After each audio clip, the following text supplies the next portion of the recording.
Hello guys, now in this video I'll be explaining how you can reduce your tax exposure as a salary earner.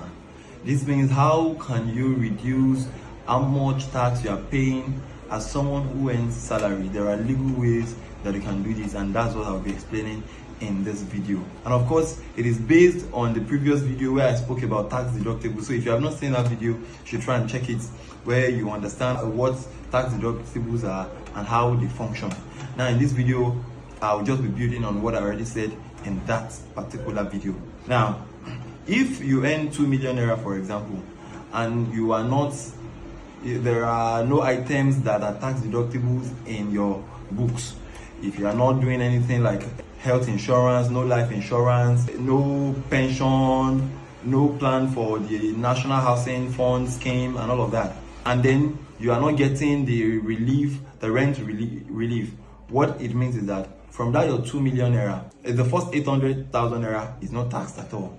The remaining 1.2 million naira is taxed at 15%, and then you are now going to be paying 180,000 naira tax.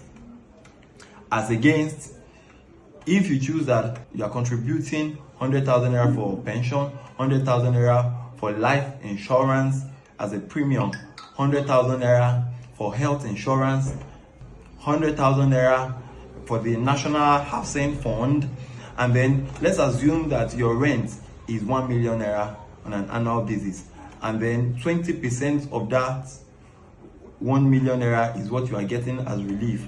That is 200,000 naira. So the government is not taxing you on all of this amount, and so the total of them will be 600,000 naira. So the government will first remove that 600,000 naira from your income of 2 million naira. That leaves us with 1.4 million naira taxable income. Now remember again, the first 800,000 naira is taxed at 0%. So out of that your 1.4 million naira, the first 800,000 is not taxed at all, which leaves us with 600,000 naira to be taxed at 15%. Now 15% of 600,000 naira will be 90,000 naira. So you get to pay 90,000 naira as against 180,000 naira. So you see that these are the ways that you can use to reduce your tax exposure.